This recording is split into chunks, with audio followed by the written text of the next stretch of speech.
நம்ம வாழ்க்கையில் எல்லாருமே ஒரு சில நேரத்தில் இந்த விஷயத்தை யோசிச்சிருப்போம். நம்மளால் மட்டும் ஏன் முன்னேறவே முடியல, ஏன் இப்படியே இருந்துகிட்ருக்கோம், நமக்கு மட்டும் ஏன் கடவுள் இப்படி சோதனையை கொடுத்துக்கிட்டே இருக்காரு, இந்த மாதிரி விஷயங்கள். இதுக்கான பதில் நம்மக்கிட்டே தான் இருக்குது. நம்ம செய்யக்கூடிய வேலைகள், நம்ம செய்யக்கூடிய விஷயங்களை பொறுத்து தான் நம்மளோட வாழ்க்கை முறை அப்படிங்கிறதும் கண்டிப்பாக மாறும். இன்றைக்கி நான் சொல்லக்கூடிய இந்த 7 விஷயத்தை உங்கள் லைஃப்பில் இம்ப்ளிமெண்ட் பண்ணி பாருங்கள். உங்கள் லைஃப் கண்டிப்பாக ஒரு மாற்றம் தெரியும். First thing, self discipline. நம்ம வாழ்க்கையில் ஒவ்வொரு விஷயம் நம்ம பண்ணும்போதுமே இதை கண்டிப்பாக முடிக்கும்போது இந்த டைமிங்குள்ளே முடிக்கணும், இதை இந்த டைமில் செய்யணும் அப்படிங்கிற மாதிரி செல்ஃப் டிசிப்ளின் வச்சுக்கணும். அதாவது காலையில் சீக்கிரமாக எழுந்திருக்கிறது, உடற்பயிற்சி செய்கிறது, நம்மளுடைய வேலைகளுக்காக உழைக்கிறது, இந்த மாதிரி சில விஷயங்களை நம்ம கண்டிப்பாக டிசிப்ளினாக ஃபாலோ பண்ணணும். நம்ம எப்படி நமக்காக டிசிப்ளினாக ஒர்க் பண்ணுறோமோ அதை பொறுத்து தான் நம்மளோட லைஃபும் மாறும். கண்டிப்பாக ஒவ்வொரு விஷயங்கள்லையுமே ஒழுக்கத்தோடு செயல்படணும்.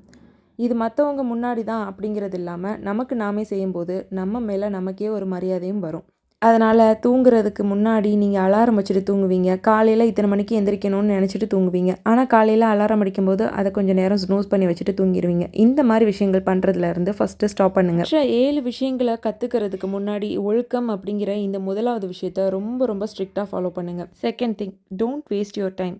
இப்போ சொல்கிற விஷயம் ரொம்ப ஹாஷாக தெரியலாம், பட் உண்மையான விஷயம் என்ன அப்படிங்கிறத சொல்கிறேன். இன்னும் ஒரு 10 நாள் தான் நம்ம உயிரோடு இருப்போம் அப்படின்னு சொன்னால் நம்ம அந்த நாளை எவ்வளோ தூரம் வேல்யூ பண்ணுவோம், அதுக்காக எவ்வளோ ஹார்ட் ஒர்க் பண்ணுவோம். நம்மளுடைய ரிலேஷன்ஸ், நம்மளுக்கான சில வேலைகள் இருக்கும், அதெல்லாம் செஞ்சு ப்ராப்பராக முடிச்சு வைக்கணும் அப்படின்னு சொல்லி யோசிப்போம். அதுக்காக நம்மளோட டைமை ஒன்றையும் பார்த்து செதுக்கிக்கிட்டு இருப்போம் இல்லையா? அதே போல் நம்ம எல்லா விஷயங்களையும் யோசிச்சுக்கணும். இன்றைக்கி நமக்கு நிரந்தரம் இல்லாத இந்த வாழ்க்கை, நாளைக்கு நம்ம இருப்போமா அப்படிங்கிறது நமக்கே தெரியாத இந்த வாழ்க்கையில் டைம் எவ்வளோ முக்கியம் அப்படிங்கிறது இழந்தவங்களுக்கு தான் தெரியும். அதனால் கண்டிப்பாக ஒரு நிமிஷத்தையும் நம்ம வேஸ்ட் பண்ணாமல் எஃபோர்ட்டை போட்டுக்கிட்டே இருக்கணும். நம்ம யோசிச்சுட்ருப்போம், நம்ம இவ்வளோ தூரம் உழைக்கிறோம், நமக்கு இதுக்கான பலனே கிடைக்கலையே, நம்ம டைம் எல்லாம் இதுக்காக ஸ்பெண்ட் பண்ணுறோம், ஆனால் நமக்கு எதுவுமே நடக்கலையே அப்படிங்கிற மாதிரி. ஒரு உதாரணத்துக்கு சொல்லணும் அப்படின்னா, மண்ணுக்குள்ளே விதையை போட்டு வைக்கிறோம், அது முளைச்சி வர்றதுக்காக டெய்லி நம்ம அதை தோண்டி தோண்டி பார்க்குறது இல்லை. அதே போல் தான் நம்ம உழைப்பை கொடுக்குறோம் அப்படின்னா, அதாவது டைமை நம்ம கொடுக்குறோம் அப்படின்னா அதுக்கான பலன் நிச்சயமாக ஒரு நாள் கிடைக்கும் அப்படிங்கிற நம்பிக்கை நமக்கு வேணும். மண்ணுக்குள்ளே போடுற அந்த சின்ன விதை எப்படி ஒரு பெரிய மரமாக ஊன்றி நிற்கிதோ, அதே போல் நம்ம போடுற நேரமும் நம்ம அதுக்கான உழைப்பும் போடுறோம் இல்லையா, அது கண்டிப்பாக என்னைக்காவது ஒரு நாள் பலன் தரும். அதனால் டைமை வேஸ்ட் பண்ணாமல் உங்களுடைய வேலைக்காக 1 மணி நேரமாவது உழைக்கணும் அப்படின்னு சொல்லி டெய்லியும் நீங்கள் ஃபோக்கஸ்டாக உழைச்சிக்கிட்டே இருங்க. என்னைக்காவது ஒரு நாள் பெரிய விருட்சமாக நீங்களும் உயர்ந்து நிற்பீங்க. அடுத்து third thing, learn something new. நம்ம லைஃப்பில் எல்லா விஷயங்களையும் நமக்கு தெரியும் அப்படின்னு சொல்லிட முடியாது இல்லையா? சில விஷயங்கள் நம்ம லைஃப்பில் அனுபவத்தின் மூலமாக கிடைக்கும், சில விஷயங்கள் கற்றுக்கிறது மூலமாக கிடைக்கும். ஒவ்வொரு புதிய விஷயத்தையுமே நம்ம கற்றுக்கிற போது நம்ம வாழ்க்கை உயர்மை தவிர எந்த இடத்துலையும் கீழே சரியாது. உங்களுடைய வாழ்க்கை முன்னேற்றத்துக்காக அல்லது உங்களுடைய இலக்கு ஏதோ அதை நோக்கி நீங்கள் நிறைய விஷயங்களை கற்றுக்கோங்க. புது விஷயங்களை கற்றுக்கும் போது நீங்கள் புதுசாக அப்டேட் ஆகிக்கிட்டே இருப்பீங்க. எனக்கு இது தெரியாது, எனக்கு இது வராது அப்படிங்கிறத விட நீங்கள் கற்றுக்கிட்டீங்க அப்படின்னா கண்டிப்பாக அது என்னைக்காவது ஒரு நாள் உங்களுக்கு கை கொடுக்கும். அதனால் உங்கள் இலக்கு எதுவோ அதை நோக்கி நிறைய விஷயங்கள் புதுசாக கற்றுக்கோங்க. வாழ்க்கையினுடைய பாடங்களை நிறைய பேர் புத்தகமாக வெளியிட்டிருக்காங்க. ஏன் அப்படின்னு கேட்டிங்கன்னா, அவங்களுடைய ஒட்டுமொத்த அனுபவமே அந்த புக்கில் இருக்கும். அதை நீங்கள் படித்து பார்த்தீங்கனாலே உங்கள் லைஃப்பில் எதை செய்யணும் எதை செய்யக்கூடாது அப்படிங்கிறது தெரியும். அதனால் நிறைய புத்தகங்களை படிக்கிறதுக்கு ஆரம்பிங்க. அதில் நம்ம வாழ்க்கையினுடைய லெசன்ஸை கற்றுக்கிறதுக்கான நிறைய விஷயங்கள் இருக்குது. அடுத்து ஃபோர்த்து திங், எமோஷனல் கண்ட்ரோல். சில நேரம் நம்ம வாழ்க்கையில் முன்னேறணும் அப்படின்னு சொல்லி நம்ம உழைச்சிக்கிட்டு இருப்போம். அந்த நேரத்தில் மற்றவங்க அதை புரிஞ்சிக்காம ஹர்ட் பண்ணுவாங்க. சில நேரம் அதை ரொம்ப கேலி கிண்டல் கூட செய்வாங்க. அந்த மாதிரி நேரத்தில் நம்ம கிட்டேருந்து அவங்க எதிர்பார்க்குறது கோவம் அப்படிங்கிற ஒரு விஷயத்தையும், நம்ம பதிலுக்கு பதில் வாதாடணும், விவாதம் பண்ணணும் அப்படிங்கிறதையும் தான் எதிர்பார்ப்பாங்க. அந்த மாதிரி நேரத்தில் நம்ம உணர்ச்சிகளை ரொம்ப கண்ட்ரோல் பண்ணி வச்சுக்கணும். சில நேரங்களில் நமக்கு நடந்த பாஸ்ட் திங் எல்லாமே நமக்கு அந்த நேரத்தில் கண் முன்னாடி வந்துட்டு போகும். நம்ம வாழ்க்கையில் முன்னேறணும்னு நினைக்கும் போது இந்த மாதிரி விஷயங்கள் தோணணும் அப்படிங்கிற மாதிரி கூட நமக்கு தோணும். அந்த மாதிரி நேரத்தில் நம்ம உணர்ச்சிகளை கண்ட்ரோலாக வச்சுக்கணும். இன்னும் குறிப்பாக சொல்லணும் அப்படின்னா சில விஷயங்களுக்கு லிமிட்ஸ் வச்சுக்கோங்க. சிரிப்பு, அழுகை, கோபம், பேச்சு இது எல்லாத்தையுமே நிதானத்தில் வச்சுக்கிறதுக்கு ட்ரை பண்ணணும். சில பேர் நம்மக்கிட்ட ஏதாவது ஒரு வார்த்தைகளை விட்டு நம்மளை ட்ரிகர் பண்ணி பார்ப்பாங்க, இவ என்ன பண்ணுறா அப்படிங்கிறத பார்க்குறதுக்காக. அதாவது நம்ம எமோஷ்னலி வீக்காக இருக்கோம் அப்படிங்கிறது அவங்களுக்கு தெரியும், தெரிஞ்சே தான் நம்மக்கிட்ட அந்த மாதிரி பண்ணுவாங்க. அந்த மாதிரி பண்ணும்போது கோபத்தில் நமக்கு அழுக தான் வரும் முதல்ல, அதுக்கப்புறம் கோபத்தில் கண்ணா பின்னான்னு ஏதாவது பேசுகிற மாதிரி வரும். இந்த மாதிரி விஷயங்கள் எல்லாம் கொஞ்சம் லிமிட்டாக வச்சுக்கோங்க. கண்டிப்பாக மற்றவங்க பேசும்போது நமக்கு கோவம் வரத்தான் செய்யும். அந்த இடத்துல கொஞ்சம் நீங்கள் அமைதியாக காமாக அந்த இடத்த நீங்கள் கடந்து போனீங்க அப்படின்னாலே உங்கள் லைஃப் ஸ்மூத்தாக இருக்கும். இந்த மாதிரி எமோஷ்னலாக கண்ட்ரோலாக இருக்கிறத பற்றி நிறைய விஷயங்கள் சொல்லிக்கிட்டே போகலாம். அடுத்து 5th thing self confident and positivity. எந்த ஒரு விஷயத்தையுமே ரொம்ப செல்ஃப் கான்ஃபிடென்ட்டோட இது என்னால் செய்ய முடியும் அப்படின்னு நினச்சி நீங்கள் ரொம்ப உறுதியாக அதை வந்து செஞ்சீங்க அப்படின்னா கண்டிப்பாக அது செஞ்சு முடிச்சிருவீங்க. செஞ்சு முடிச்சதுக்கப்புறம் நம்மளா இதெல்லாம் பண்ணோம் அப்படிங்கிற அளவுக்கு நீங்கள் சில டைம் வந்து யோசிச்சிருப்பீங்க இல்லையா?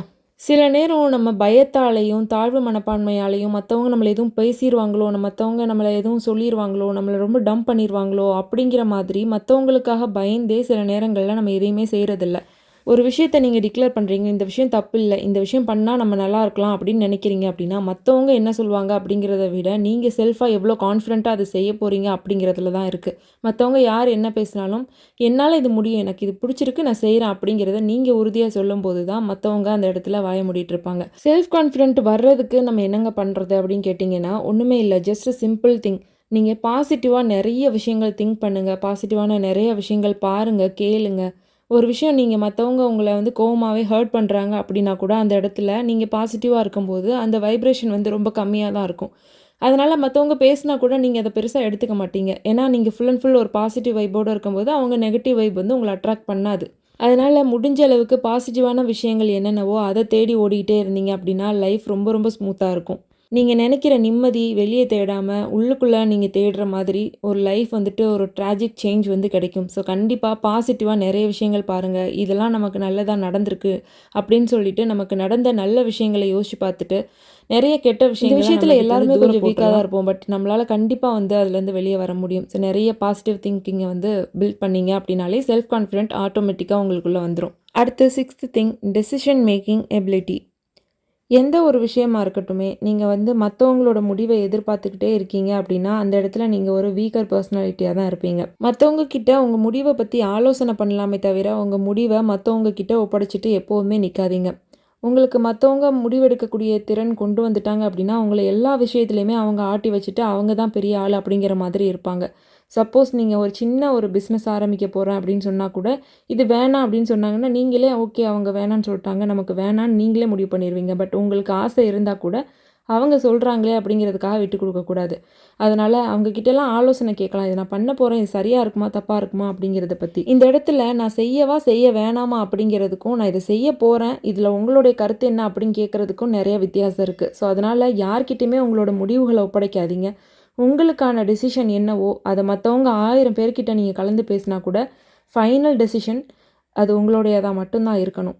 இந்த எபிலிட்டியை நீங்கள் பில்ட் பண்ணிக்கும் போது லைஃப்பில் எல்லா இடத்துலையுமே உங்களால் ஒரு கிளியரான முடிவு எடுத்து நீங்கள் லைஃப்பை வந்து ஸ்மூத்தாக கொண்டு போக முடியும். அடுத்து 7th திங் ஃபியர்லெஸ்னஸ். நம்ம நினச்சிட்ருப்போம் சில நேரம் வந்து நம்ம ரொம்ப தாழ்வு மனப்பான்மையாக ஃபீல் பண்ணுறதுனால மற்றவங்க நம்மளை பார்க்கும்போது இவங்களாம் நம்மளை வந்து எதுவும் தப்பாக நினைக்கிறாங்களோ, நம்ம ஏதோ தப்பு பண்ணிக்கிட்டு இருக்கோமோ, இந்த மாதிரி எல்லா மனுஷங்களுமே ஏதாவது ஒரு டைமில் நம்ம ஃபீல் பண்ணியிருப்போம். உதாரணத்துக்கு உங்களை விட வசதியாக ஒருத்தவங்க இருக்காங்க, நீங்கள் கொஞ்சம் வசதி கம்மியாக இருக்கீங்க அப்படிங்கிறப்போ அவங்கள பார்க்கும்போது உங்களுக்கு ஒரு விதமான பயம் அண்ட் மரியாதை கலந்த பயம் அப்படின்னு கூட சொல்லலாம். மரியாதை அப்படிங்கிறது அவங்க நம்ம கிட்ட பழகுறத பொறுத்து நம்ம அவங்க மேலே வைக்கிறது. பயம் அப்படிங்கிறது நம்ம அவங்க கிட்ட பேசுறதுக்கு முன்னாடி மனசுக்குள்ள அவங்கள பார்க்கும்போது ஒரு விதமான பயம் இருக்கும். ஸோ இதுதான் வந்து ரெண்டுக்குமான வித்தியாசம். இது பணக்காரங்க அப்படிங்கிறத தாண்டி கொஞ்சம் அறிவாளியாக இருக்காங்க, உங்களை விட கொஞ்சம் படிச்சிருக்காங்க, கொஞ்சம் புத்திசாலியாக இருக்காங்க அப்படிங்கிறப்போ அவங்க கிட்ட பார்த்தாலே ஐயோ இவங்களா அப்படிங்கிற மாதிரி ஒரு பயம் இருக்கும். யாரையும் பார்த்து பயப்பட வேண்டிய அவசியமே கிடையாது. ஃபஸ்ட்டு திங் என்னன்னு பார்த்தீங்கன்னா நீங்கள் ஏதாவது தப்பு பண்ணியிருக்கீங்க அப்படின்னா அது வேறு விஷயம். தப்பே பண்ணாமல் ஒருத்தவங்களை பார்த்து பயப்படுறது அப்படிங்கிறது வந்துட்டு ரொம்ப ரொம்ப கோலத்தனம். ஸோ அதனால் யாரையும் பார்த்து பயப்பட வேண்டிய அவசியமே கிடையாது. தப்பே பண்ணாமல் ஒருத்தவங்க மேலே நமக்கு வந்து பயம் வருது அப்படிங்கிறப்போ நம்ம ஏதோ ஒரு குற்ற உணர்ச்சிக்குள்ளே சிக்கிக்கிட்டு இருக்கோம், ஒரு தாழ்வு மனப்பான்மைக்குள்ளே சிக்கிக்கிட்டு இருக்கோம் அப்படிங்கிறது தான் அர்த்தம். ஒருவேளை நீங்கள் பாஸ்ட்டில் ஏதாவது ஒரு தப்பு பண்ணியிருந்தா கூட அதுக்காக இப்போ கரண்ட்டாக நீங்கள் தண்டனை அனுபவிக்கணுங்கிற அவசியம் கிடையாது.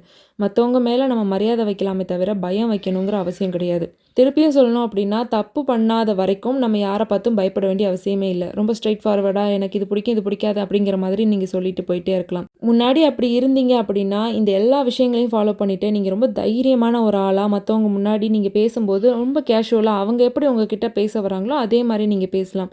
அது இல்லாமல் அவங்கள பார்த்து நம்ம பயப்படுறோம், ஏதோ ஒரு இடத்துல நம்ம கொஞ்சம் திணறோம் அப்படிங்கிறப்போ அவங்க நம்மளை நல்லா ஈஸியாக வந்து ஜட்ஜ் பண்ணிடுவாங்க. ஓ இப்போ இவங்க வந்து இந்த மாதிரி வீக்கர் பர்சனாலிட்டி போல் அப்படின்னு சொல்லிட்டு நம்மளை அந்த இடத்துல டம்ப் பண்ணி வைக்க தான் பார்ப்பாங்களே தவிர, அதாவது இவளுக்கு ஒன்றும் தெரியாது அப்படிங்கிற மாதிரி யோசிப்பாங்களே தவிர நம்மளை ஒரு ஆளாக கூட மதிக்க மாட்டாங்க. ஸோ இப்போ சொல்லுங்கள், நீங்கள் தான் உங்கள் தரத்தை குறைக்கிறீங்களா இல்லை மற்றவங்க தான் உங்களை தரம் குறைஞ்சி பார்க்குறாங்களா அப்படிங்கிறத. ஸோ நம்ம கான்ஃபிடென்ட்டாக நம்ம ரொம்ப பவர்ஃபுல்லாக வந்து மற்றவங்க முன்னாடி தெரியும் போது அவங்களுமே நமக்கு ஈக்குவலாக வந்து பேசுவாங்க.